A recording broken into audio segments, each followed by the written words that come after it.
bon sur le MB. Habituellement, je ne fais pas ce genre de vidéos. Je fais pas ce genre de vidéos. Mais je veux partager avec vous, mes jeunes frères et sœurs, comment est-ce que moi j'ai fait pour réussir à l'époque que je suis arrivé en Belgique. Parce que j'ai réussi à tous les niveaux. Si vous voulez, prenez ça comme le proving. La première des choses qu'il faut esquiver quand tu arrives en Belgique, c'est d'esquiver le milieu des Noirs.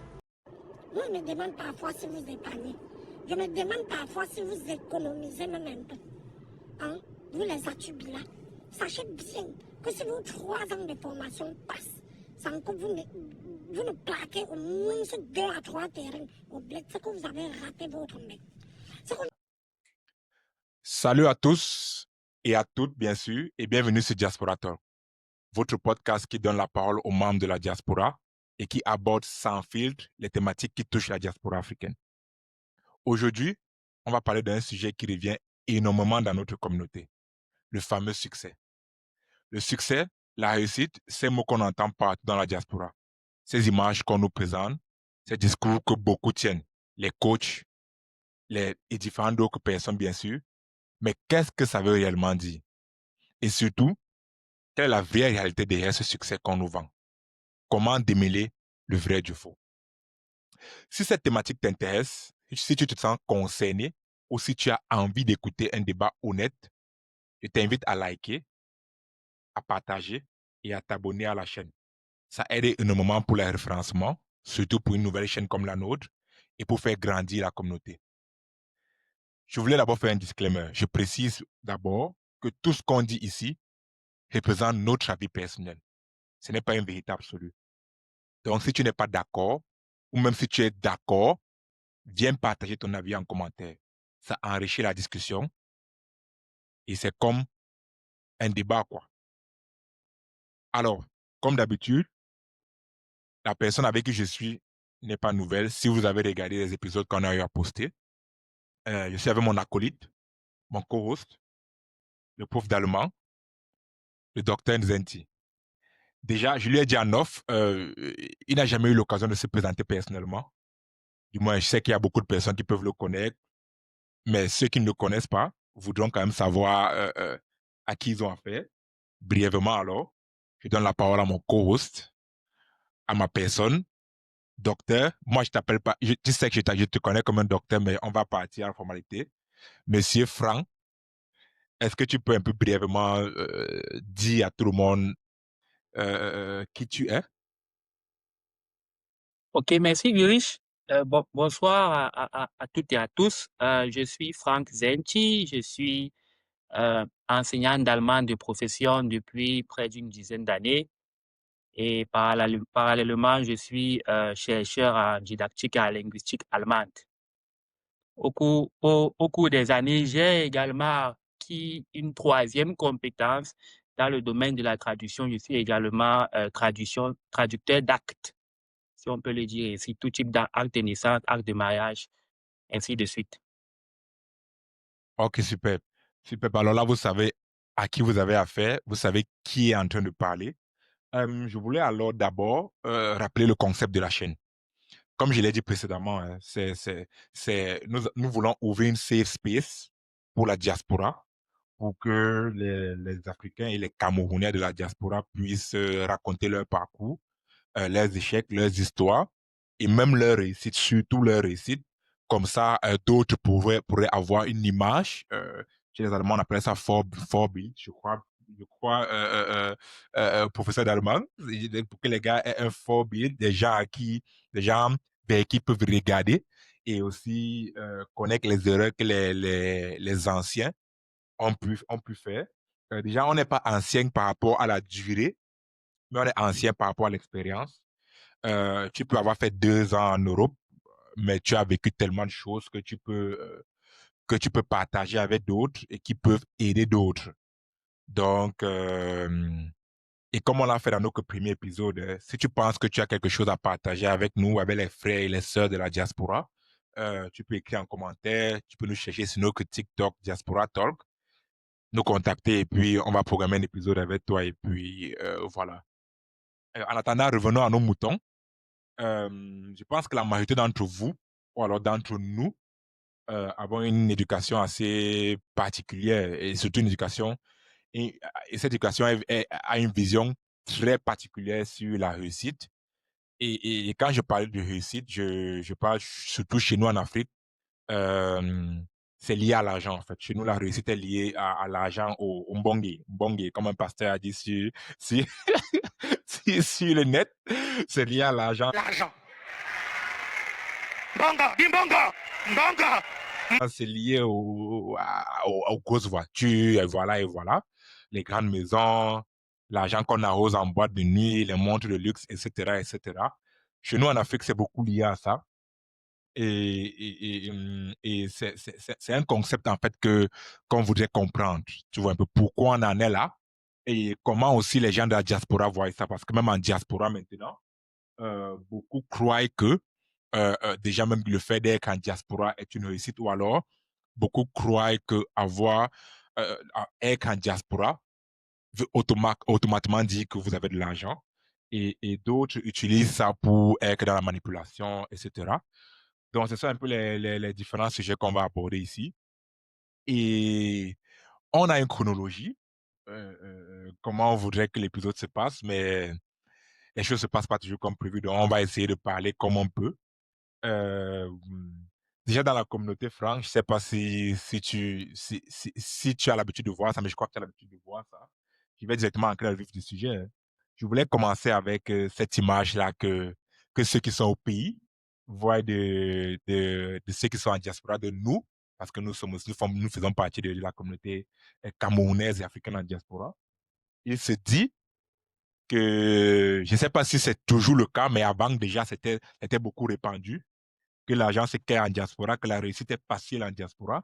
Donc, le fait déjà d'être arrivé là est une réussite. Et demande que tu fais comment pour aller en Bengue, tu rentres. Dis-moi, il fait ça comment? Il n'est pas comment penser là. Il fait ça comment? Tu arrives en Bengue, tu rentres. C'est ce qui se dit beaucoup, c'est ce qui se voit beaucoup sur le net.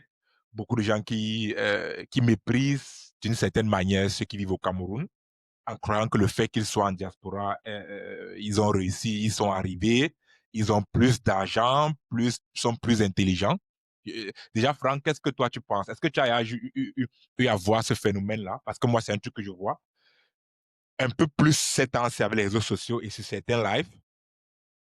Toi, qu'est-ce que tu en penses? Oui, bon, bien sûr que j'ai déjà observé le phénomène, notamment sur les réseaux sociaux. Et là, on va entrer concrètement dans les détails. Lorsque tu te connais sur TikTok, il y a une chanson qui revient. Un matin, j'ai dit à papa. Et puis, lorsque tu vois ça, La tu te chanson là, dis, est-ce que je ne connais pas la chanson complète, mais il y a une partie que chaque moi-même, je fois, connais, c'est pas surtout le début. ceux qui voyagent, chaque fois ils font les petits montages avec Effectivement. l'avion et tout. Ce matin, j'ai dit à papa que je vais partir d'ici. Je veux que tu sois fier de moi. Après, c'est quoi encore? Je veux que tu sois fier de moi. Moi, c'est simplement le début qui m'intéressait. Donc, Et chaque et fois, ça. cette chanson-là, honnêtement, moi-même, ça monte. Quand je vois ça, ma tête peut éclater, je t'assure, parce que ça envoie une image là. Mais bon, je te laisse continuer. Mais bon, c'était juste pour essayer de me rappeler des paroles. Oui, bien entendu. Donc, quand moi je vois par exemple cette vidéo, cette musique, et tu vois les vidéos des gens qui viennent à peine de voyager, qui arrivent dans un nouveau milieu, dans un nouvel environnement et tout, moi, ça m'attriste un peu parce que ça donne l'image, même avec déjà les paroles de la musique que tu évoquais, ça donne l'image que les personnes qui le font ont réussi. Et donc, ça voudrait dire que le simple fait de voyager, le simple fait de prendre l'avion, ça veut dire qu'on a réussi. Et moi, je m'interroge parce que je me dis, si on pouvait compter le nombre de personnes au Cameroun, n'allons même pas seulement en Afrique, au Cameroun, qui ont déjà voyagé, qui ont appris l'avion, ça veut dire qu'on dirait que toutes ces personnes ont réussi leur vie, en réalité. Donc du coup, c'est un peu paradoxal, mais en même temps, ça montre la perception que ceux qui sont au pays ont de l'Europe ou ont de Ben, comme on dit communément en réalité. Ils pensent que c'est l'Eldorado, ils pensent que c'est le paradis et tout cela, en fait. Pourtant, ce n'est pas toujours le cas. Ce n'est pas toujours le cas. Oui, pendant que tu parlais, je suis un peu allé sur Google chercher le titre de la musique. Et le titre de la musique dit déjà beaucoup, du moins à mon avis. Je crois que c'est cette musique, du moins les gens vont me dire si je me trompe pas. Le titre de la musique, c'est Enfant béni. Tu vois un peu donc. le concept, en fait, l'image que ça renvoie, c'est que du fait que tu as eu ton visa, tu es béni. Tu es béni par rapport à d'autres qui n'ont pas eu le visa. Donc, le fait que tu partes en Europe déjà, Dieu t'a béni toi. Donc, c'est cette image-là que les gens renvoient avec cette musique-là. Et c'est beaucoup, je crois que c'est beaucoup les filles. Je n'ai pas encore vu de vidéos de garçons qui font ça, mais c'est beaucoup les filles qui prennent le temps de montrer, tu vois, comment elles sont à l'aéroport, elles prennent l'avion, elles se montrent dans l'avion avec la musique en background et tout. Et la plupart n'ont même pas encore 2 mois en Europe. Donc, elles ne savent pas encore dans quoi elles sont entrées, dans quoi ils sont entrés. Effectivement. Mhm. Et c'est ça, en fait. Donc, cette image, dès le début, l'image de la Russie est déjà biaisée. Parce que je te dis que, bon, voilà, c'est vrai, on ne va pas se mentir, c'est vrai que pour certains, tu peux me concrétiser si tu penses que je me trompe, c'est vrai que pour certains, la chance de faire quelque chose d'un peu plus sérieux de sa vie, c'est un peu plus élevé quand tu es dans ce contexte-ci. Mais ça ne garantit rien. Est-ce que tu vois un peu? Parce que on a tous moi, du moins, moi, j'ai les histoires et les images des gens qui sont arrivés ici et qui n'ont rien foutu. Qui sont arrivés ici et qui ont même honte de dire en Afrique qu'ils n'ont rien foutu. Et c'est Et pour ça qu'ils ne peuvent plus rentrer, ils ne peuvent plus jamais oui, rentrer. qui sont considérés en Afrique comme des gens qui ont réussi, mais ici, ils ne font rien, ils n'ont rien foutu. Ils sont dans le social. Et que dans le social, ne veut pas forcément dire que voilà, si tu es temporairement dans le social, ça va, mais si tu vis de ça pendant un long moment, c'est déjà un échec C'est pour moi. problématique. Mais bon, C'est on verra avec problématique. le temps ce qu'on considère comme réussite et échec, qui vivent dans le social et tout. Mais l'image qui renvoie au pays, c'est une image de voilà, je suis en Belgique, j'ai une télé, j'ai Internet, et moi, j'ai réussi. Qu'est-ce que toi tu en Effectivement. penses? Non, disons que, comme je dis toujours, si on regarde par exemple la définition de la réussite dans le dictionnaire, on verra que la réussite, c'est un résultat en fait. C'est-à-dire que tu es dans un processus et puis tu as réussi. Si par exemple, on parle des cours de langue, on va dire que bon, moi, je suis arrivé en Allemagne, j'ai fait, je sais pas moi, mon B1, mon B2 de Goethe, j'ai réussi le test, donc j'ai réussi. Maintenant, lorsqu'on parle de la réussite de la vie, moi, je pense que la perception là naît d'abord de ce qu'on avait avant. Et pour beaucoup, ces personnes qui se présentent comme ça donnent l'impression, je serais prudent, donnent l'impression qu'elles n'avaient rien. Mais alors, rien du tout avant. C'est la raison pour laquelle on perçoit, par exemple, avoir un appartement qu'on loue, même pas dont on est propriétaire, qu'on loue en Europe comme étant une réussite. Pourtant, on a grandi, il est possible qu'on ait grandi dans un environnement lorsqu'on était au Cameroun, où nos parents étaient propriétaires, Bien sûr. où nos parents avaient les télés au salon, où nos parents avaient des maisons et au village et en ville. C'est pour ça que je dis la perception, là, tu as l'impression que l'image que les gens renvoient effectivement, c'est que non, moi, je n'avais pas ça avant. Maintenant, j'ai. Et comme on est dans une société de provine, il faut le dire concrètement, on est dans une société aujourd'hui, en 2025, de provine, Ouais, où c'est ça. quelqu'un veut montrer absolument tout ce qu'il a. Et puis l'image donc que ça renvoie pour des personnes qui n'ont pas une certaine hauteur, ça donne donc vraiment l'impression que non, ces gens ont réussi. Voilà mon grand frère qui se filme sur TikTok, je vois comment le chez lui est beau, waouh! Il faut aussi que je voyage. C'est de ça qu'il s'agit Il y en en a réalité. même qui arrivent et qui partent se filmer devant les voitures qui ne les appartiennent pas. Tu vois un peu. Qui arrivent, ils partent se mettre devant les voitures, se filmer, ils mettent sur Facebook les voitures qui ne les appartiennent pas, les voitures des gens, ou alors qui se filment dans les voitures. Tu vois un peu, dans les gens ils sont dans la voiture de quelqu'un, de leur grand foot, je sais pas de qui, et ils prennent le temps, ils filment, voilà, on met un peu de musique, ils se montrent comme si, voilà, non, je suis dans le luxe, quoi. Il y a quelqu'un qui m'a dit que c'était aussi pour se motiver. Je sais pas qu'est-ce que tu vois. Quelqu'un dit que, bon, voilà, moi, je fais ça, c'est comme une forme de motivation pour que je puisse aussi avoir ça demain. Mais je me dis, pourquoi pour te motiver, tu as besoin de montrer aux gens? Je sais pas si tu vois ce que je veux dire. C'est la vraie question que j'allais également Parce que poser. quand j'ai eu à discuter avec quelqu'un, il m'a dit, voilà, c'est plus une sorte de motivation qu'un truc pour impressionner. Et je me suis dit, mais si tu veux te motiver, est-ce que ta motivation passe forcément parce que les gens pensent de toi ou parce que les gens par ce que les gens disent de toi. Parce que le fait déjà de prendre le temps de te filmer devant la voiture, ou bien je sais pas, de filmer, je sais pas quoi, bon, te filmer en train de, je sais pas, en train de manger le KFC, quand tu Mhm. arrives, voilà. Oui, Où est ou la bien le donne. motivation dans ça? Mhm. C'est ça, en fait. Donc, et il y a un truc que j'essaie de comprendre depuis, parce que ces gens-là, les gens qui le font, les gens qui parlent de réussite, les gens qui passent le temps à dire qu'ils ont réussi parce qu'ils sont ici, ou les gens qui sont ici, même qui ont duré, qui font des petits métiers et qui disent qu'ils ont réussi parce qu'ils ont un peu d'argent et tout. Pourquoi est-ce que ces gens-là ne parlent pas des difficultés qu'ils ont eu à avoir? Parce que l'image qu'on renvoie aussi, c'est que c'est facile. On connaît tous Non, qu'on arrive. mais c'est simple à expliquer, Louis. C'est simple à expliquer. Parce que les difficultés ne sont pas vendeuses. Les difficultés ne sont pas vendeuses. Si tu fais une vidéo dans laquelle tu expliques que moi, je suis passé par là, par là, par là, ça n'intéresse pas les gens. Les gens veulent le résultat. C'est Bon, ça. aujourd'hui, je suis ceci. Les difficultés n'intéressent pas les gens parce qu'on vit dans une société où les gens aiment la facilité. C'est ça la réalité. Si je te prends simplement le cas du Cameroun à un moment donné, mais je t'assure, sur les 10 dernières années, on a vécu des phénomènes au Cameroun dans le sens de la facilité, mais des phénomènes incroyables. Il y a eu la MIDA. Tu connais la MIDA? Il y a eu Cunet.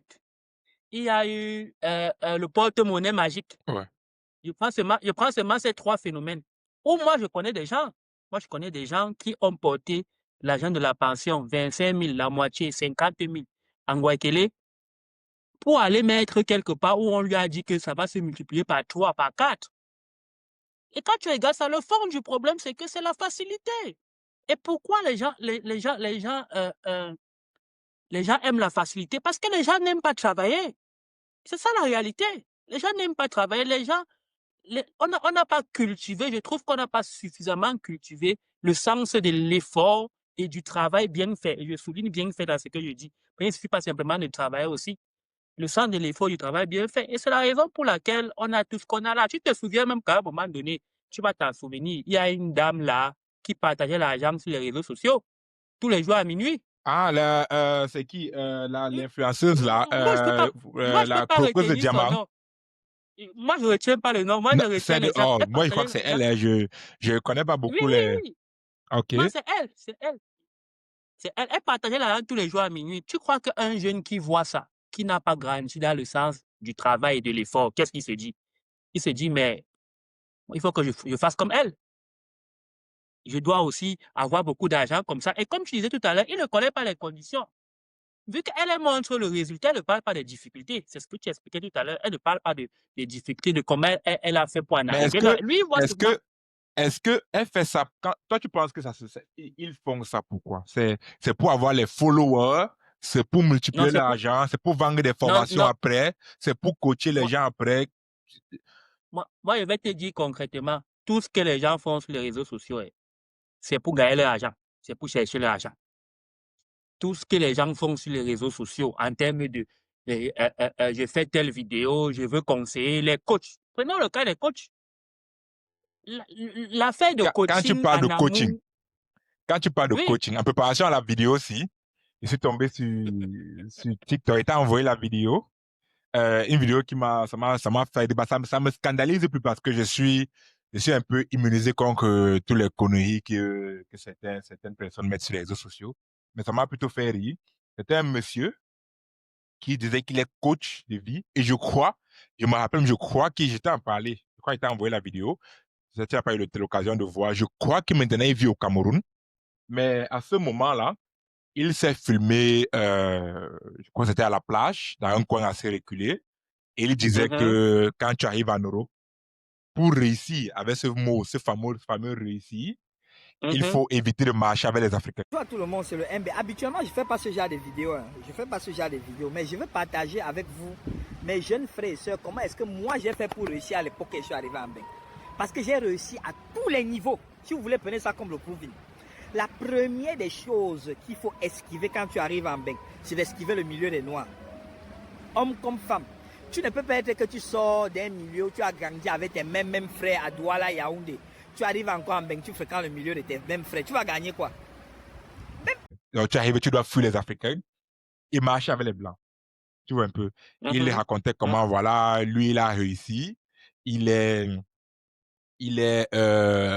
avec les Blancs actuellement. Il a montré un peu, filmé, il dit que regardez, il n'y a pas d'Africains autour de moi, il n'y a pas de Noirs, il disait, il n'y a pas de Black, il n'y a pas d'Afro autour de moi, il y a seulement les Blancs. Donc, pour réussir, il faut juste marcher avec les Blancs, fuir les Africains. Les Africains, quand tu vas arriver en Europe, tu vas voir un Africain, ce sont les mêmes Africains qui étaient là-bas en Kouloulou avec toi, ils ne vont rien t'apporter.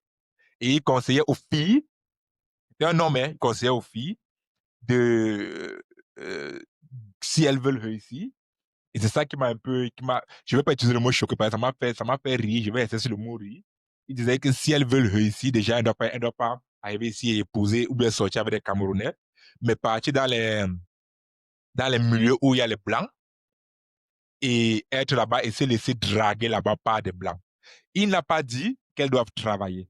Il n'a pas dit qu'elles doivent, je sais pas, non, il te dit pour réussir, non, il te dit, je vais trouver la vidéo et je vais essayer de mettre ça en bas de cet épisode-là. Je vais essayer de mettre cette partie-là. Et c'est ça, en fait, que quand tu parlais, ça m'est venu en tête, j'ai dit, mais, et après, il banque des formations, du coaching pour aider les gens à réussir. Je me suis dit, mais c'est ça, ce sont les conseils que tu donnes dans tes formations là-bas. C'est une catastrophe. Parce que c'est tellement une catastrophe que déjà, le mot c'est quoi? Tu t'exposes à quoi? Au mépris déjà d'abord de ta communauté, ce qui n'est pas négligeable, au mépris des Blancs que tu vas poursuivre là, parce qu'ils ne vont pas comprendre comment.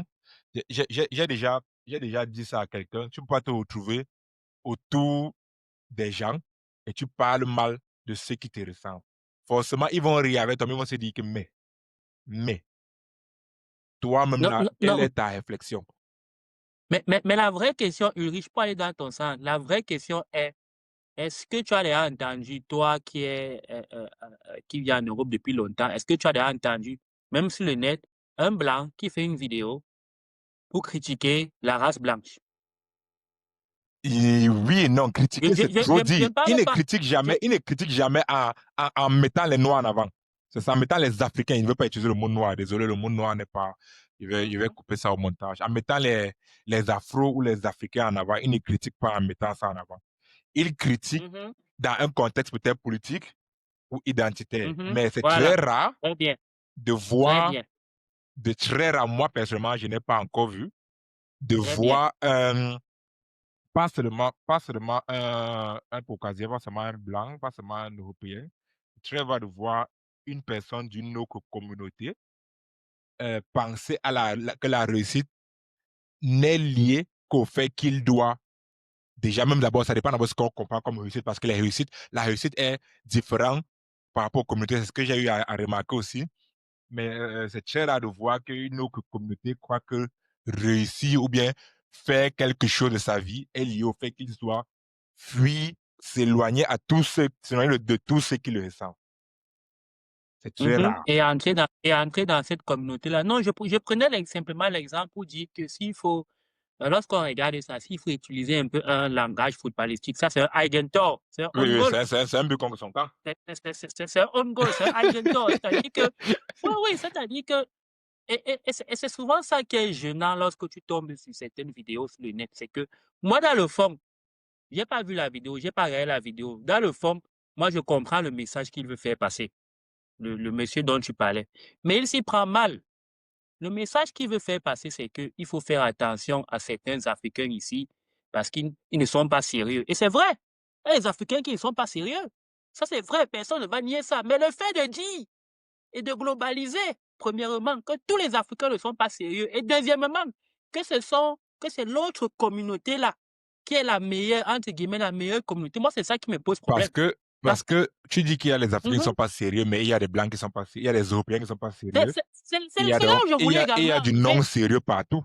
Ce n'est pas lié à une communauté ou à une culture spécifique. Donc, de faire croire aux gens que ce sont les Afro qui ne sont pas... C'est Le faux. problème.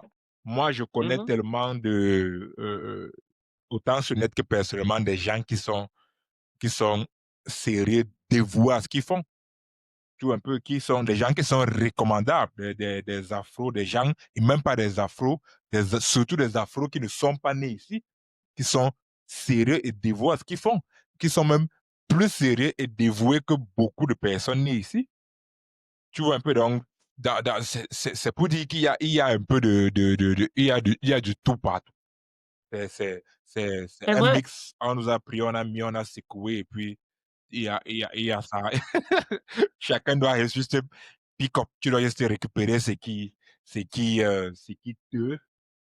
te correspond et laisser ce qui ne te correspond pas. Donc, C'est c'est tout. un peu ça. Il y a aussi ce problème de réussite là, parce qu'on revient maintenant à ceux qui vivent ici, qui ont même duré ici, Mhm.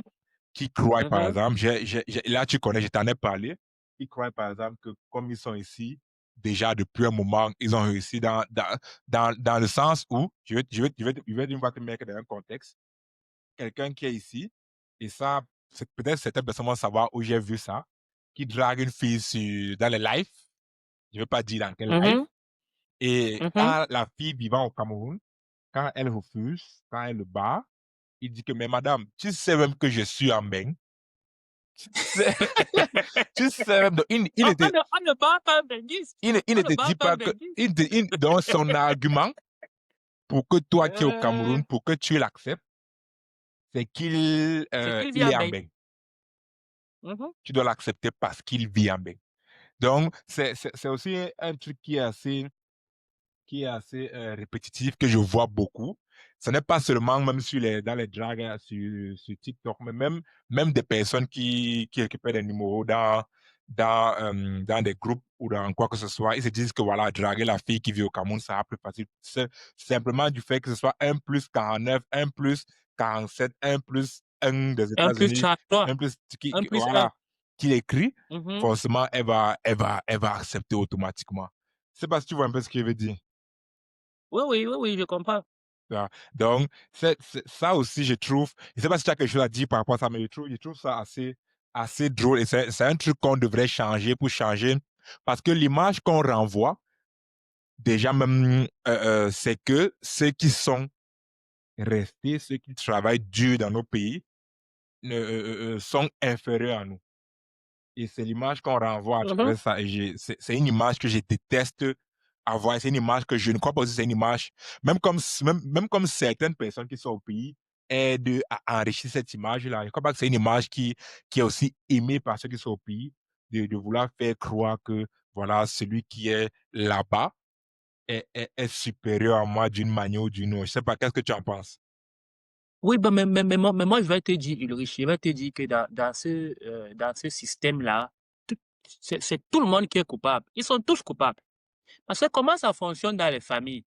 Prenons par exemple des cas, comment ça fonctionne dans les familles? Les familles réfléchissent et se disent, non, vraiment, le pays est dur, vraiment, ça ne donne pas. Il faut qu'on fasse tout. J'insiste sur il faut qu'on fasse tout pour envoyer le premier enfant ou l'aîné en bain. Hein? Et puis, tu vas entendre, on est allé s'endetter, on est allé prendre dans telle cotisation, on envoie le monsieur en bain, l'aîné en bain. Quand l'aîné, lui, il arrive, lui, il sait que il est le, celui qui doit porter la famille. Ça veut dire que son comportement d'abord change. Il y aura forcément, d'une certaine façon, une sorte d'arrogance. Et tu as refusé d'utiliser le terme tout à l'heure. Lui se perçoit donc comme le sauveur de la famille. Utilisons les mots, concrètement. Et donc, il développe au fil du temps qu'il passe ici le syndrome du sauveur. Au point où dans certaines familles, laisse-moi te dire ça, dans certaines familles au Cameroun, le petit frère est devenu le grand frère parce qu'il a plus d'argent et parce qu'il est en bain. Hein. Le grand frère étant resté au pays. C'est-à-dire que lorsqu'on fait la réunion familiale, on attend que le petit frère soit là, alors que l'aîné de la famille est là. Et tu vois donc le genre de famille-là, oui, c'est la réalité, dans le genre de famille-là, tu vois, ça veut dire qu'il y a un problème dans la famille. C'est la famille qui a fabriqué, entre guillemets, un monstre. En Hein? réalité, Hein? c'est la famille qui a fabriqué un monstre en réalité. Parce que celui qui vient ici, comme je te dis, lui, c'est qu'il est le sauveur de la famille, la preuve. lorsqu'il y a deuil, lorsqu'il y a un événement, on appelle d'abord pour demander son avis. S'il dit qu'on ne fait pas, on ne fait pas. Tous ceux Le qui sont petit au frère. pays, leur avis ne sert à rien. Ça ne compte pas. Le petit frère. À la vérité, tu vois un peu. Oh, si l'idée d'envoyer l'enfant en bain n'était pas accompagnée de tu arrives là-bas, c'est pour nous sauver, hein, on ne devait pas se retrouver dans le genre de situation-là. Ulrich, toi et moi, on connaît des familles aussi. Il faut Mais aussi préciser. On connaît des familles oui, où, c'est aussi lié au où fait tous que les enfants. il y a ce dicton-là chez nous qui dit que la main qui demande est toujours en bas. Tu vois un peu. C'est aussi lié au fait que quand il arrive en bain, on passe le temps à demander supplier les petits C'est là où 5 je 000, voulais 10 000 arriver. et tout. Et comme l'homme est ce qu'il est, faut savoir que c'est un truc assez humain. Il se considère avoir le pouvoir et un peu de domination sur les autres parce que c'est lui qui te nourrit, c'est moi qui te nourris. Je te nourris, donc il y a C'est certains ça. trucs que tu ne peux pas me dire. Et c'est un Je truc que tu ne décide. pourras faire. Même si je suis, C'est même ça. certaines personnes font même ça avec leurs parents. Tu vois un peu. Bien Et sûr. le parent contribue à enrichir ça. Tu vois, quand, quand l'enfant benguiste, moi, c'est un truc que je n'aime pas trop. Quand l'enfant benguiste, peu importe qu'il soit le dernier ou le premier né, arrive au pays, euh, il est, il est traité différemment. Tu vois un peu. Il est chouchouté. Il est traité C'est un différemment. prince. Voilà, Il est papa, chouchouté, c'est un prince. on Il est demande à choyé. tout le monde de servir l'eau à boire, donne l'eau à boire, on sert sa nourriture différemment même. Il ne mange pas dans le plat de tout le monde. Le fait qu'on dise que voilà, non, c'est, voilà, tout ça, tout ça. Et Oui, c'est vrai. tu vois en allemand on dit pflegen, c'est-à-dire ça contribue à nettoyer leur ego. L'ego, lui, se sent comme un petit Bien prince sûr. chez C'est la lui. fabrication du monstre, non? Il On a se été sent comme un fabriqué un petit monstre, prince chez fabrication lui. du monstre. Moi, Et ce sont des mhm, personnes qui, euh, qui se sentent comme avoir réussi quand ils se comparent à ceux qui sont autour de chez eux. Bah, rester ils au voient son pays. frère là-bas, Mhm, qui est peut-être, mhm, je sais pas, professeur à Bamba, qui est maître au lycée. Il voit son cousin là-bas qui est en quincaillerie. Il se dit, voilà, tout ça là, moi, au moins, je suis en bec. Tu vois un peu donc. Tout mhm, ça là, c'est. mhm, Ou alors le petit dernier de la famille qui a quitté, qui est allé en Beng. Et quand il arrive au pays, c'est un luxe, tu vois un peu. Tout le monde veut avoir sa visite à la maison. Tous les tantes te disent que voilà, non, il faut que tu viennes me visiter, mon fils. Viens me mhm, visiter. Il mhm. arrive là, il donne un peu les petits 5, 10 000 là. Et on sait un petit Les bon chocolats, kumboula, les mhm, chocolats, oh là là. Les chocolats, les brosses à mhm, dents, les colgates. mhm. Comme Les si les gens ne parfums. brossaient pas leurs dents Mhm. avant Je suis et, et, dépassé. et on sait un petit kumboula, petite sauce d'arachide, un riz séparé pour lui avec son petit verre d'eau là. Non, c'est le boss. Tout ça, là, donc, comme tu as raison, c'est une habitude que tout le monde, que nous tous, on a enrichi malheureusement, nous sommes tous coupables et c'est ça qui contribue à faire croire aux gens qu'ils ont réussi dans une réussite illusoire, une réussite Mhm, mensongère qui sont mhm, arrivés et ils mesurent leur réussite malheureusement en comparaison avec d'autres personnes, en croyant que voilà, comme je suis ici et lui, il est dans la boue, entre guillemets, ou alors comme je suis mhm. ici, on ne coupe pas la lumière chez moi, moi j'ai réussi et lui il n'a pas, il me doit une certaine allégeance, un certain respect qui n'a Mhm, aucun mhm. sens, en fait, parce que le respect, normalement, est mutuel. Mais bon, je t'ai coupé, je te redonne la parole, désolé. Je voulais juste t'introduire Oui, oui, non, non, non, non, ça enrichit le débat. Non, je voulais simplement dire que toi et moi, on connaît des familles au Cameroun de 6 enfants où une personne est restée au pays, les 5 ont voyagé et il n'y a pas cette relation-là. Où celui qui est resté au pays travaille, il a un travail digne, il a une famille, il a des enfants, il s'occupe de sa femme, ses enfants, il s'occupe aussi de ses parents. Et ceux qui sont partis ne se prennent pas pour les sauveurs. Et la preuve, c'est quoi? C'est que personne ne demande de l'argent à l'autre. Il n'y a pas les messages du genre, mon bon bic, ne m'oublie pas le mois-ci. Parce que dans cette famille, ils ont compris que quand tu es né, tu es un individu, tu ne dois compter que sur toi-même à la base. Et moi, je vais te dire, c'est ça le problème de beaucoup d'individus. Comment tu peux faire tes plans, Ulrich? Tu comptes sur les gens. Je m'en vais même plus loin. Il y a des gens au Cameroun qui se marient, qui comptent sur leur famille. Mais moi, je ne comprends pas ce raisonnement. Ça n'a pas de sens. C'est-à-dire que je prenons un exemple concret. C'est-à-dire que si tu es un enseignant de lycée et on connaît leur salaire, peut-être depuis un certain nombre d'années.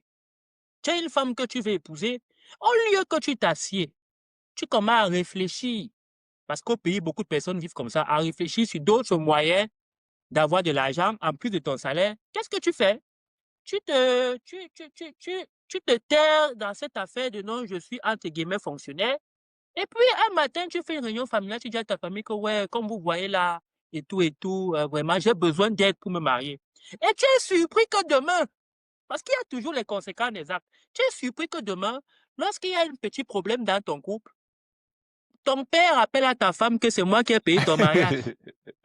Non, et tu es surpris et tu commences à te plaindre que non, mais vraiment, tu n'aurais pas dû dire ça et tout ça là. Non, c'est parce que les gens n'ont pas suffisamment appris à ne compter que sur eux-mêmes. Je reprends le schéma dont je parlais, je connais des familles comme ça, où lorsque le grand frère envoie de l'argent au petit frère au pays plus riche, ce n'est pas dans l'idée de que je suis le gars le plus riche.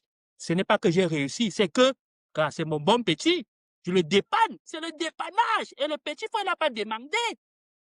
Le petit frère n'a pas demandé. Lorsque l'aîné ou lorsque la fille envoie l'argent à sa mère pour les médicaments, ce n'est pas dans l'idée de que, de toute façon, si ce n'est pas moi qui achète, qui va acheter?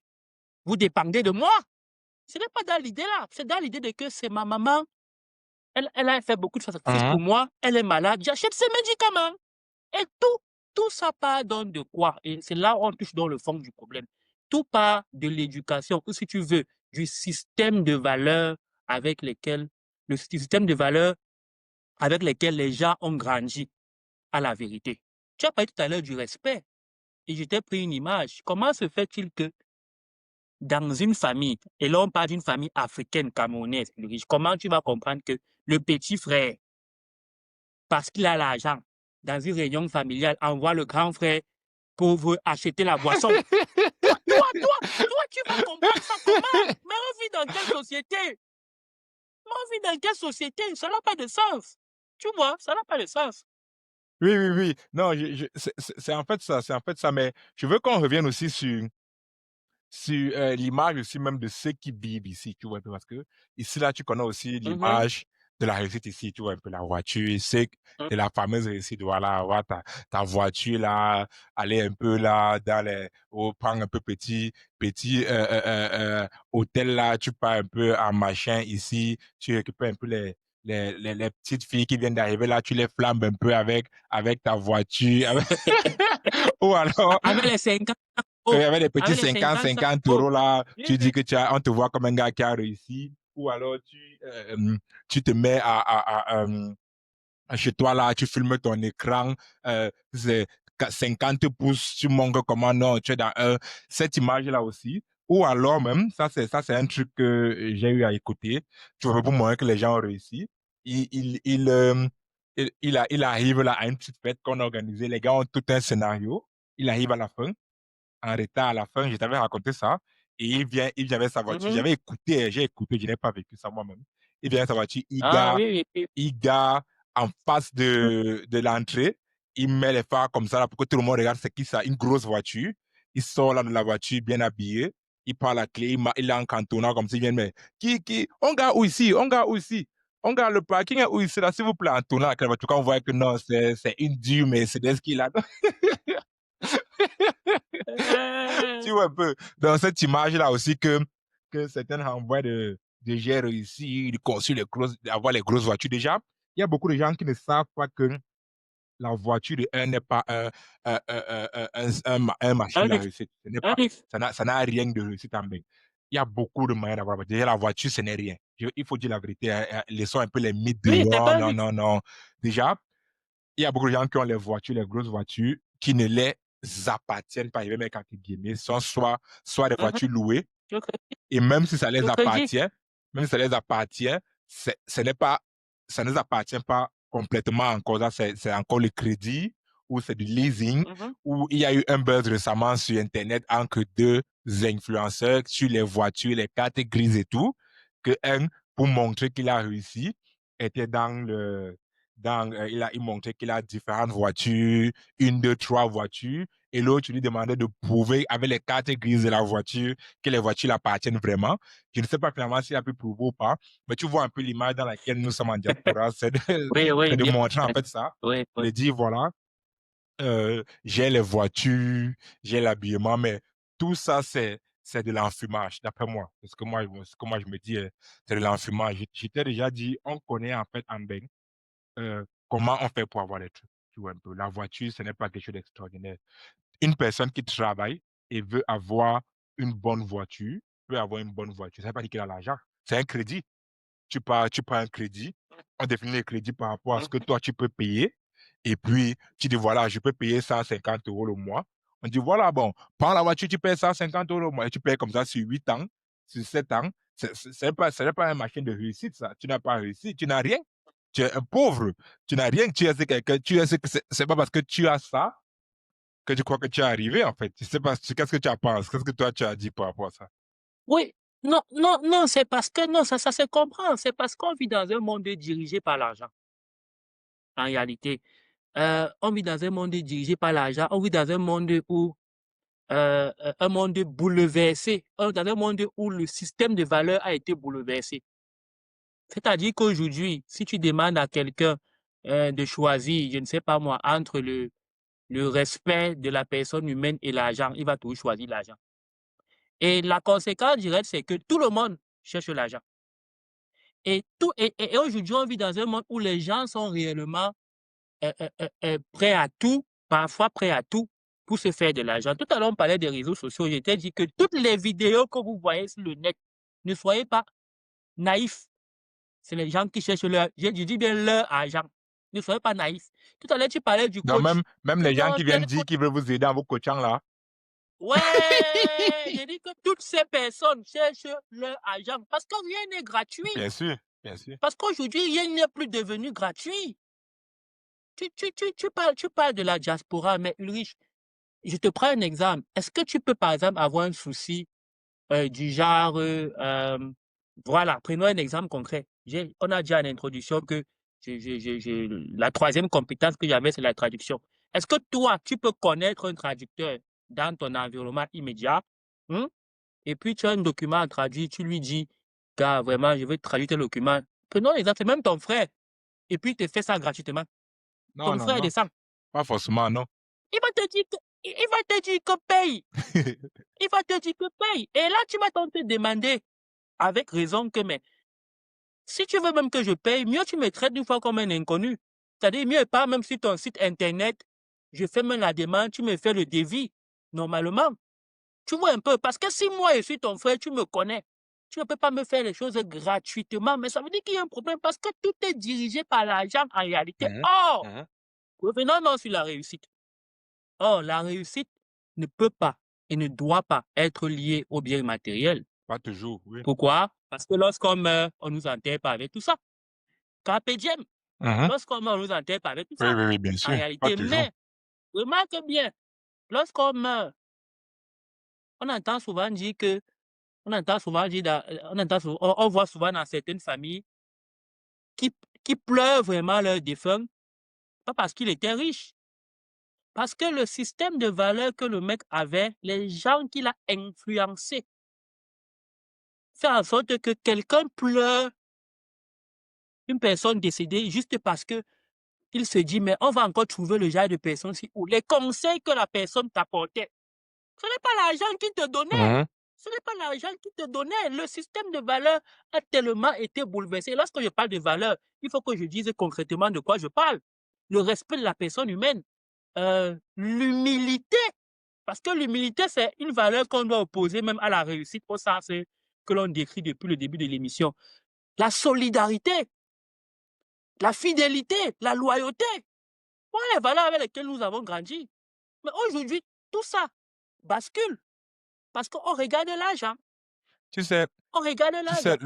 Le truc, c'est que nous sommes aussi, il faut aussi, j'essaie de comprendre, hein, nous sommes aussi envahis avec les vidéos sur les réseaux sociaux. Je parle là des différents influenceurs, les différentes personnes, tu vois.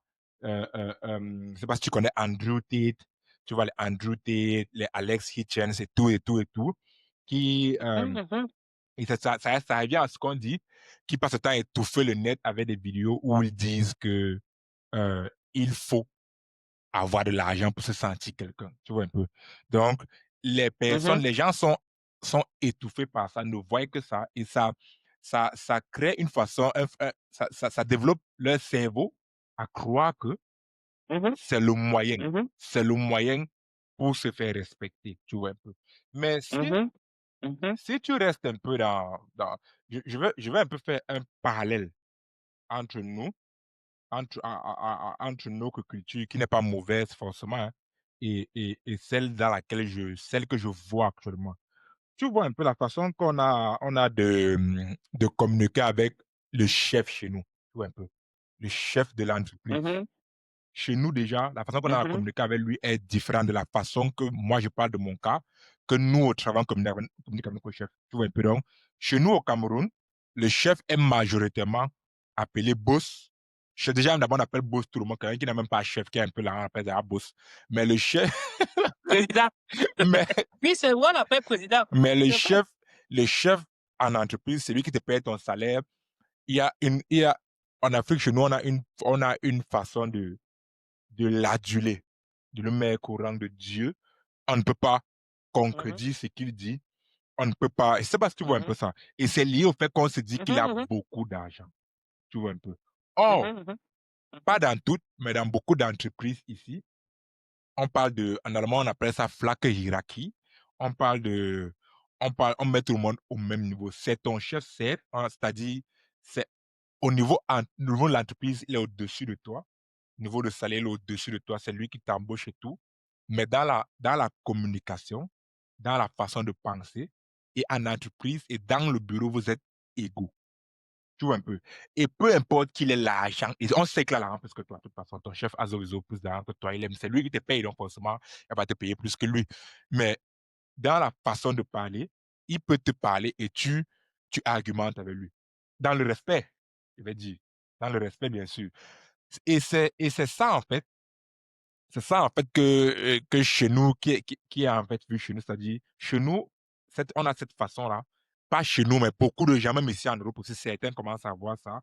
On a cette façon-là de diviniser l'argent, d'aduler l'argent. C'est-à-dire, il a l'argent, il est le Dieu.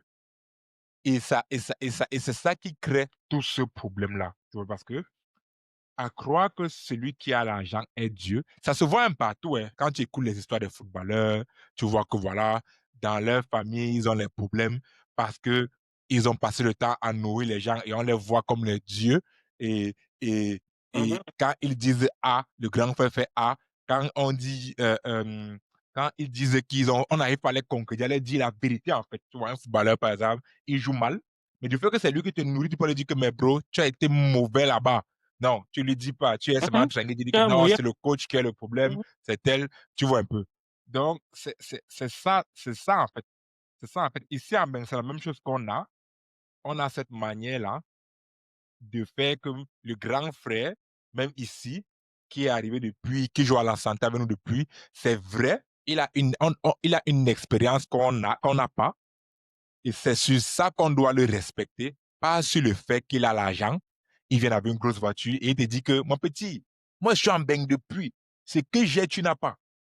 Ces phrases-là, j'ai ça en tête, j'ai certaines images. Tu vois un peu. Et ça me fait rire. Ça me fait rire parce que lui-même, il croit qu'il a réussi. Il croit que voilà, il met sa réussite liée à l'argent, mais c'est pas forcément le cas. Mais on va avancer. On va un peu arriver à ce que je voulais aussi qu'on essaie de comprendre. C'est le fait qu'il y a aussi cette pression familiale-là. Tu vois un peu. Parce que quand tu envoies un bain aussi, tu l'as dit, ce n'est pas parce que on ne va pas pour être individualiste. Tu vois, on se dit que voilà, on t'envoie, on dit que va chercher l'argent. Peu importe, on ne va pas savoir comment. On ne va pas savoir, va chercher l'argent. Tu vois un peu. Et avec cet argent-là, tu as réussi. Donc, que tu te sentes bien dans ta tête ou pas, que tu te sentes bien pas le problème. dans ton couple, dans ton travail ou pas, certaines familles, ça ne les intéresse pas. On veut que tu cherches l'argent. Et que tu cherches l'argent frénétiquement. tu sois violent dans ta recherche d'argent. Donc, il y a des gens qui, par rapport à la famille, au pays, sont ici, n'arrivent pas à prendre soin d'eux, mais ont 2 à 3 boulots. J'ai écouté une fille qui disait qu'elle enchaînait un boulot le matin de 5h à 13h et à 14h, elle était dans l'autre jusqu'à 20h. Et de 20h, elle rentre chez elle, elle arrive à 21h, elle dort.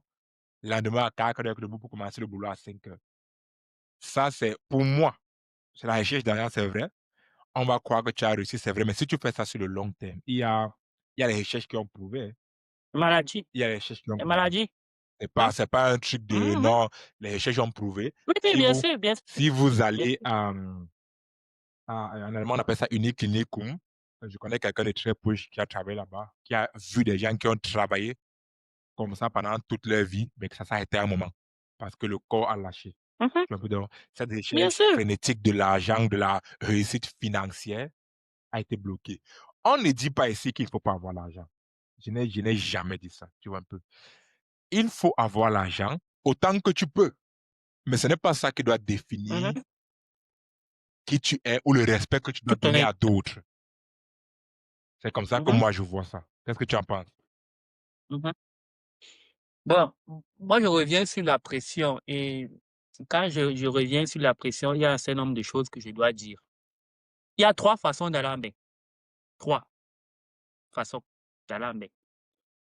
Beaucoup n'en connaissent que 2, mais il y en a 3. Soit tu bosses à, je préfère laisser le côté là, que toi-même, tu t'es levé un matin, tu dis que ça ne donne pas. Soit tu bosses à, soit tu viens avec un compte bloqué et généralement, c'est le parent qui t'y envoie. Soit tu obtiens une bourse. Moi, je veux m'appesantir sur le moyen le plus usuel, le moyen par lequel beaucoup de personnes viennent, le deuxième. Les parents envoyés. Moi, je vais te dire pourquoi ils devraient, en principe, soit pas avoir de pression du tout, soit peu ou avoir peu de pression. Je vais te dire. Moi, j'ai du mal à comprendre. Je dis souvent ça, j'avais la discussion avec quelqu'un récemment, la personne ne comprenait pas. Je lui disais, j'ai du mal à comprendre pourquoi un parent doit aller s'endetter pour envoyer un enfant en bain et lui mettre la pression que l'enfant doit rembourser la dette. Ce n'est pas le rôle de l'enfant. Moi, je suis désolé, ce n'est pas le rôle de l'enfant. Quel est le rôle d'un parent? Remettons les choses à la base. Quel est le rôle d'un parent? Je ne dis pas qu'il faut parler s'endetter, il faut bien comprendre ce que je dis. Mais si tu t'endettes pour envoyer ton enfant en bain, tu t'es sacrifié, non? Trouve les moyens de rembourser la dette. Ne mets pas toute la pression de l'argent là, oui. Ne mets pas toute la pression de l'argent là sur l'enfant. Parce que l'enfant, la pression de l'argent que tu mets sur l'enfant ne vit même plus avec toi. Tu ne peux même pas l'observer. Et c'est que les gens traversent en Europe. Mais c'est incroyable. Lorsqu'on parle de dépression, la dépression sort d'où? Tout à l'heure, tu as pris un exemple, un bon exemple. Quelqu'un qui a 3 boulots, qui doit envoyer sur les 3 boulots, tu vas même voir qu'il travaille comme ça depuis 5-6 ans. Il n'a même pas 1000 € d'économie. Mais c'est un esclave. Il travaille pour sa famille, littéralement. Et parfois, comme on connaît nos familles, parfois, ce qui amène même la dépression, c'est qu'il voit tous les efforts consentis là, et puis il y a même 0 reconnaissance derrière.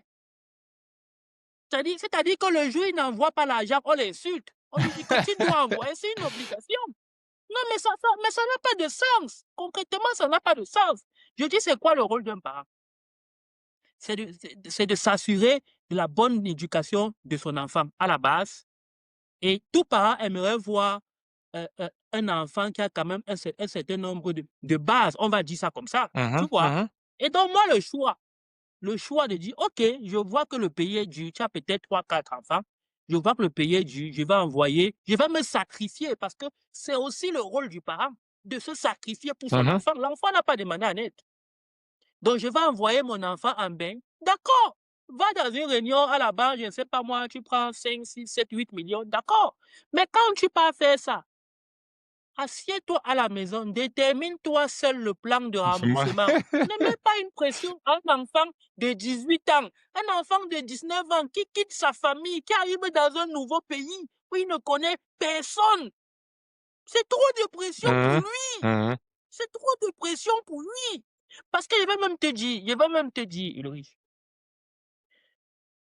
lorsque nous tous, on sait comment on grandit au Cameroun, on a grandi d'une certaine façon, nous tous, nous sommes attachés à nos parents et plus précisément à nos mamans. On va se dire la vérité. Moi, je pense sincèrement qu'un enfant qui part du Cameroun, s'il n'a pas la pression familiale dont tu parlais, il a plus de chances de réussir. Parce que certes, il a une petite pression, il sait que les parents ont fait les sacrifices pour lui, tu vois. Il doit réussir. Là, il parle de réussir à l'école et trouver un boulot, tu vois. Mais le simple fait qu'il sache qu'il n'a pas une dette à rembourser, il a moins de pression. Et si demain, tu vas voir que dans la plupart des cas, dans le schéma que je suis en train de mettre en avant, dans la plupart des cas, demain, lorsqu'il travaille, c'est lui seul, sans l'avis de sa maman, qui dit à la mère que voilà telle somme d'argent. C'est-à-dire qu'il donne à sa maman parce qu'il n'a pas eu de pression derrière. Mais quand moi je vois, prenons des exemples concrets, quand je vois quelqu'un qui vient en Allemagne pour faire le flegme, en fonction des villes, tu vas toucher entre 950 et 1500 euros. Quand je vois quelqu'un comme ça, tu viens d'arriver, tu as quoi? Tu es né en 2005, 2006, 2004, 2003, tu es un enfant, disons la vérité. Bien sûr. Et que tu prends tes 1000 euros, tu dois payer ton loyer, manger. Peut-être tu arrives sur 1000 euros, tu arrives à tout gérer avec la moitié. Et que les 500 euros qu'il reste, tu as en gros payé. Tu fais ça pendant 3 ans. Quand tu commences à travailler, tu te rends compte que même l'avantage du transport, tu n'as plus. Ton statut a changé. Tu ne peux plus prendre le taxi, on diminue le prix. Parce que tu étais attribué. Ce n'est plus possible. Et là, tu te rends donc compte que oui, tu te rends donc compte que, hey, ma meilleure vie était quand je ne travaillais pas. Bien sûr. Tu te rends compte que ta meilleure vie était quand je ne travaillais pas. Et quand tu regardes, donc, tu as économisé quoi? Tu n'as rien économisé. Et tu as fini la formation, tu as toujours la pression de la dette. Moi, je vais te dire, un parent m'avait dit au pays, mon fils, on ne commence pas sa vie par la dette. C'est vrai. Que tu peux t'endetter au cours de ta vie, mais ne commence pas ta vie par la dette. Moi, je n'ai jamais oublié le conseil là en réalité. Et c'est pour ça que, comme je dis, les jeunes ne peuvent pas supporter la pression là. Récemment, tu me disais quoi? Prenons un autre langage. Tu me disais que, dans le langage footballistique, tu me disais que, voilà la CAN qui arrive bientôt. Tu me disais, il y a des compétitions. Il y a un penalty. Quart de finale, demi-finale, la CAN. On ne peut pas donner ça à un enfant de 18 ans. Il ne peut pas supporter la pression là. Bien sûr. C'est la même chose. On va donner à quelqu'un qui a assez d'expérience en réalité. Il ne peut pas supporter la pression là. Et beaucoup de gens au pays, peut-être que c'est un peu plus connu maintenant, mais je ne sais pas. Mais beaucoup de gens au pays ne connaissent pas vraiment le contexte dans lequel ils envoient leurs enfants. Je vais prendre le cas des pays où tu dois encore apprendre la langue. Quand tu arrives dans un pays comme ça, il y a beaucoup de difficultés d'abord psychologiques parce que tu es sous une pression où tu es sous une pression, tu dois trouver un moyen d'apprendre, de pouvoir communiquer rapidement. Là, par exemple, je prends l'exemple sur ceux qui viennent faire la formation professionnelle, qui n'ont pas du tout de temps d'apprendre parce que quand tu viens en tant qu'étudiant, tu peux prendre 1 an, tu repars un peu au cours de langue et tout. Mais ceux qui viennent dans la formation professionnelle n'ont pas le temps d'apprendre. Il n'y a pas de temps d'adaptation, en fait. C'est-à-dire, tu arrives, tu as 1 semaine là directement, tu dois commencer la formation. En même temps, ton niveau de langue, pour beaucoup d'entre eux, je ne vais pas te mentir, n'est pas bon. Malgré le fait qu'ils aient fait les cours au pays, le niveau de langue n'est pas, voilà, c'est pas extraordinaire. Donc, tu arrives, tu es confronté directement à la langue et puis tu dois en même temps pouvoir gérer ça, en même temps pouvoir gérer le fait que tu fais la formation, tu es dans un contexte différent, tu es dans un environnement différent et tout ça encore, au pays encore s'attend à ce que les 1, 2, 3 millions qu'on a mis sur toi, 4 millions là, tu as déjà ton petit 900 euros, s'il te plaît. Envoie-nous l'argent là. On ignore que même dans tes 900 euros là, c'est calculé, c'est fait exprès pour que tu aies net ce qu'il faut pour payer ton loyer, ton assurance. Je ne sais pas s'ils payent l'assurance dans la formation, mais ton loyer, ta nourriture, Non, il tes paye. petites dépenses. Et Il ne paye pas comment? et Il paye. puis, surtout que tu puisses économiser un peu parce qu'on ne sait jamais dans la vie. Donc, c'est fait net pour ça. Mais ils ne voient pas. Donc, toi, tu penses que comment est-ce que les gens peuvent faire pour dire, par exemple, non, dans ces cas-là, pour dire je ne peux pas maintenant, sans culpabiliser, parce que c'est difficile aussi de dire non à maman, à papa, que maman, bon, Mhm, que maman, pardon, je ne peux pas maintenant. Comment faire ça? C'est mhm, difficile, c'est un mot très difficile à dire aussi. Quand tu n'as pas, mhm. je dis quand tu n'as pas, parce que quand tu as, oui, c'est normal, mais quand tu n'as pas, quand tu ne peux pas, ne montre pas que tu es quelqu'un qui a réussi, qui a l'argent. Oh, mhm. Auparavant, Oui, bon, je réponds à ta question et je suis sûr que aux ce que parents je et à vais la dire, famille en général. oui, oui, oui, je réponds à ta question et je suis sûr que ce que je vais dire, beaucoup de personnes avant moi qui vivent les situations-là avaient déjà compris ça. Dans le cas là, Ulrich, il faut wise. Qu'est-ce que j'entends par wise? Chacun connaît ses parents. Les parents ne sont pas identiques. Les parents ne sont pas pareils. Chacun connaît son parent. Ça veut dire que tu es obligé à un moment donné de ne pas dire la vérité. D'abord, moi, je comprends pas pourquoi tu dois dire la vérité. Le parent, lui, il a pris 5-6 millions, il t'a envoyé. Sois infirmier. Comme j'ai dit, c'est entre 950 et 1500. Si toi, tu as 1500, tu n'es pas obligé de dire à tes parents que tu as 1500 euros. Non, non, il faut wise. Parce que comme tu dis, tu ne peux pas dire non. C'est difficile de dire non. Donc, qu'est-ce que tu fais? Là, tu dois vraiment wise. Ça veut dire quoi? Ça veut dire que tu déclares une partie. Mhm, Alors concrètement, ça veut dire que si on attend de toi, Ulrich, que tu envoies 400 euros tous les mois, mhm.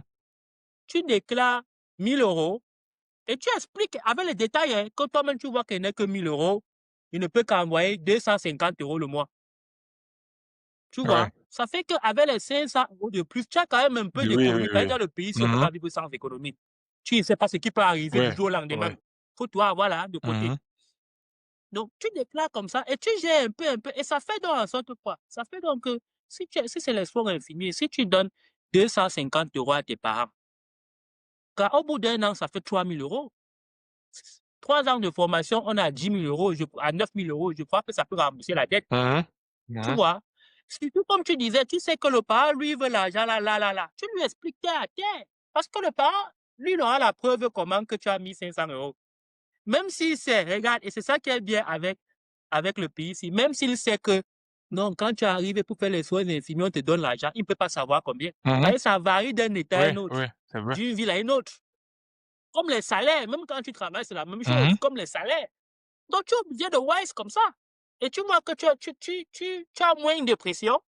Tu vois, tu as moins de pression. Et puis le parent, qu'il comprenne, oh, qu'il ne comprenne pas, oh, toi, tu lui as dit la réalité, il va tout finir par comprendre. Que bon, vraiment, mon fils là. Et ça fait que tu ne vas pas commencer à rentrer dans les dépressions, à rentrer dans des choses qui ne t'aident pas, en fait, pour ta propre vie. Parce que le but du travail, c'est l'épanouissement. Hein. bien sûr, Je ne sais pas si bien on sûr. sait ça chez nous. Personnel aussi. Le but du travail, c'est Mhm, l'épanouissement. Ce n'est pas autre chose. mhm. Ce n'est pas autre chose en réalité. Donc, moi, c'est ce que j'aurais fait. Et pour chuter sur ta question, si la dette n'est pas finie, dès que je finis la formation, dès que je commence à travailler, je ne déclare pas que je travaille déjà. On reste dans le même système de 250 euros. Oui, jusqu'à ce que la dette sera épongée. Parce que tout à l'heure, tu l'as dit de façon subtile et riche. Après tout, même quand on est dette, il faut quand même aussi bien vivre. Hein. On doit aussi vivre quand même. Mhm. On doit aussi vivre. Moi, je me vois mal travailler, faire 2, 3, 4 boulots et ne même pas me faire plaisir sur les petites choses. Vraiment. Même si j'ai quel genre de problème. Moi, je me vois mal. Parce que j'aurais l'impression que je suis un esclave. J'aurais l'impression que moi, ma vie, je travaille pour les Bien gens. sûr. Même si par les gens là, je vais attendre ma famille.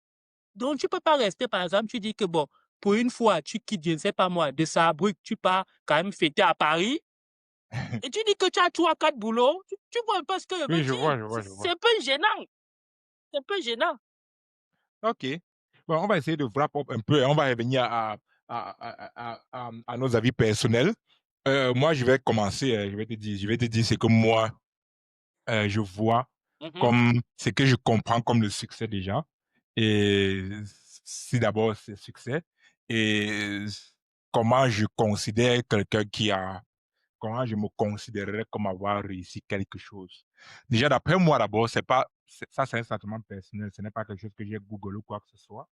Et je parle même comme ça sans vraiment y avoir réfléchi.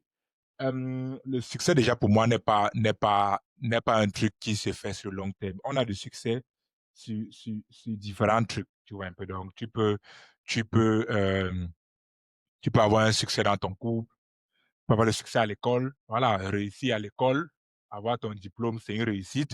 Tu peux avoir un succès dans ta famille avec tes enfants, dans l'éducation de tes enfants. Tu peux avoir un succès dans ta vie sociale, c'est-à-dire tu es quelqu'un de respecté, quelqu'un qui n'est pas connu pour être malhonnête ou être un voleur ou être un bangaman, je ne sais pas quoi. Donc, c'est comme ça que moi, je vois ça. Et je vois que ce n'est pas forcément lié à l'argent, mais l'argent aussi est important dans la vie parce qu'on doit vivre, tu vois un peu. Mais ce n'est pas l'argent qui doit définir ton succès. Parce que pendant que je préparais l'épisode, j'ai eu à écouter une conférence sur TEDx, un monsieur qui disait qu'il avait tout. Il avait l'argent, il avait tout, il a vraiment travaillé dur Mais il dans n'est sa pas vie, heureux. hein, mais il n'était pas heureux. Tu vois, donc Il continue, mais il n'était pas heureux. il a fallu qu'il abandonne tout ça et qu'il passe se rechercher dans un autre domaine où il va toucher bien moins d'argent, mais le fait qu'il passe plus de temps avec sa famille, avec sa femme, parce que il dit par exemple que la pression qu'il avait au boulot, le boulot qui donne beaucoup d'argent, il y avait beaucoup de pression. Tu vois un peu. La pression qu'il avait au boulot faisait qu'il n'avait pas le temps de passer il n'avait pas le temps à passer avec ses enfants. Quand il fallait par exemple aller coucher l'enfant le soir, il disait, il y avait un livre qu'il fallait lire à l'enfant. L'enfant avait l'habitude qu'on lui lise le livre là, mais lui, tellement il était précis, il fallait qu'il parte continuer à travailler, même tard dans la nuit. Il sautait les pages. Il lit la page 1, puis il dit que mon frère, il n'a pas le temps, il n'a pas le temps à perdre, c'est la page 2, 3, il saute sur la page 4. Et l'enfant remarque, l'enfant passe le temps lui dit que, mais pourquoi est-ce que tu passes le temps à sauter les... C'est ça le truc qui l'avait en fait choqué à lui. Tu vois un peu, donc le fait aussi que sa femme et tout. Donc, le succès est différent par rapport à chaque personne, mais c'est par rapport à ta vie. Mais le succès n'est pas forcément lié, d'après moi, à l'argent. Tu vois un peu, tu peux avoir ton argent et tout, mais tu dois faire en sorte d'être en paix. Tu vois un peu. Et en diaspora aussi, ici, beaucoup de gens croient que voilà, le succès, c'est avoir ta grande maison, ta grande voiture, avoir l'argent, avoir des petites là-bas à Studentenbeek et t'as pas mal à la maison. Non, c'est pas forcément ça, avoir réussi. Ben, pour moi, c'est surtout être en paix, être posé, pouvoir, pouvoir résoudre ses problèmes financiers. C'est important. Tu vois un peu, avoir assez d'argent pour pouvoir résoudre ses problèmes financiers et tout, et tout, et tout. Mais surtout être heureux, travailler dans un domaine, c'est quelque chose qui est très important ici en diaspora. Être dans un domaine où tu es heureux, où tu es comblé. Travailler dans un travail, dans un travail où tu te sens à l'aise. C'est un luxe, ça c'est un luxe. Ce n'est pas forcément un truc qui vient beaucoup d'argent, mais c'est un luxe ici en Europe, ici en diaspora, d'être dans un travail où voilà, tu te sens à l'aise, tu te sens parce que beaucoup d'entre nous ne sommes pas, on fait seulement pour chercher l'argent. On est arrivé, on a dit que bro, va faire machin là-bas, c'est là-bas qu'il y a l'argent. Va faire le flag, ça c'est un truc que beaucoup de gens vont comprendre après. Ça va dire que va faire les soins infirmiers, c'est là-bas qu'on cherche l'argent maintenant. C'est pas quelque chose que tu aimes, mais tu n'as pas le choix. Tu vois, un peu beaucoup de gens font ça par nécessité. Donc c'est un luxe, c'est ça aussi être heureux, c'est ça aussi avoir le succès d'après moi. D'après toi, que c'est quoi avoir le succès? Quoi? Bon, oui, bon, disons que je partage d'une certaine façon ton point de vue parce que déjà, je crois que le succès est lié à des choses quotidiennes de la vie. C'est-à-dire qu'il y a le succès sur le plan personnel, il y a le succès sur le plan professionnel, il y a le succès même, bon, peut-être sur le plan scientifique ou sur le plan académique et tout. Mais moi, je pense que euh, le challenge aujourd'hui, l'un des plus grands défis de la société dans laquelle nous vivons est de maintenir son système de valeurs. Et pour moi, le système de valeurs combiné au bonheur, pour moi, c'est ça le succès. C'est-à-dire que quand je ferme les yeux la nuit, je me demande comment je me comporte vis-à-vis des gens. Est-ce que je suis quelqu'un de respectueux? Est-ce que je suis honnête? Est-ce que je suis humble malgré le fait, par exemple, que je touche, prenons un exemple, que je touche 10 000 euros le mois? Est-ce que je pense que je suis humble? Est-ce que l'argent n'a pas fait en sorte que je me prenne un peu la tête, comme on dit chez nous? Est-ce que je suis solidaire vis-à-vis des miens? Est-ce que je suis fidèle? Est-ce que je suis loyal? Et comme tu as dit, est-ce que dans ce que je fais, Et c'est là où je partage totalement ton d'accord. Est-ce que je fais un emploi qui me passionne? Bon, toi, tu sais que pour moi, c'est le cas. Est-ce que je fais quelque chose qui me passionne? Bien Absolument. sûr. C'est-à-dire, quand j'en parle, même les gens autour de moi me disent que gars, tu es vraiment passionné. Ou simplement, est-ce que je suis entré dans cette course-là, cette course de la recherche de l'argent et tout ça là. Donc, pour moi, c'est la combinaison du système de valeurs, j'ai cité les valeurs sociales et culturelles, et puis le fait d'être heureux. Et on a l'habitude de dire en diaspora qu'une petite chose ici rend heureux. Un petit truc comme ça rend heureux. Mais moi, je vais davantage insister également sur un autre point. Un point que beaucoup négligent, mais qui est fondamental et qui participe aussi, de mon point de vue, du succès tel que je viens de le définir, du Lobkultur, comme on dit en allemand. C'est-à-dire, il faut apprendre à savoir se féliciter soi-même, pas attendre les félicitations de quelqu'un d'autre. Bien sûr. Moi, je trouve que beaucoup de personnes ont ce problème-là. Moi, par exemple, quand je rêve, je fais un cours. Le cours a bien donné comme je voulais. J'ai atteint les objectifs. Je rentre chez moi, je coupe une bière. Je suis fier, je suis content. Non, je te dis, je n'ai pas besoin que les apprenants, même s'ils le font, me disent que non, vraiment, monsieur, le cours s'y a donné. Moi-même, d'abord, je suis fier. Parce que le problème qu'on a aujourd'hui, c'est que les gens attendent. Regarde, par exemple, les promotions au boulot. Tu attends la promotion du patron, ça ne vient jamais. Tu rentres dans une frustration, dans une détestation de l'autre pour rien. Alors que tu dois te limiter au fait de bien faire ton travail, ce qui est entre autres de la compétence en réalité. Parce que quand tu sais que tu es compétent, quand tu sais que tu es calé, tu es carré dans ton domaine, il faut aussi te féliciter de temps en temps. Moi, j'ai pris l'exemple de la bière. Ça peut être un voyage en Europe. Chacun sait ce qu'il aime. Ça peut être un voyage en Europe et tout.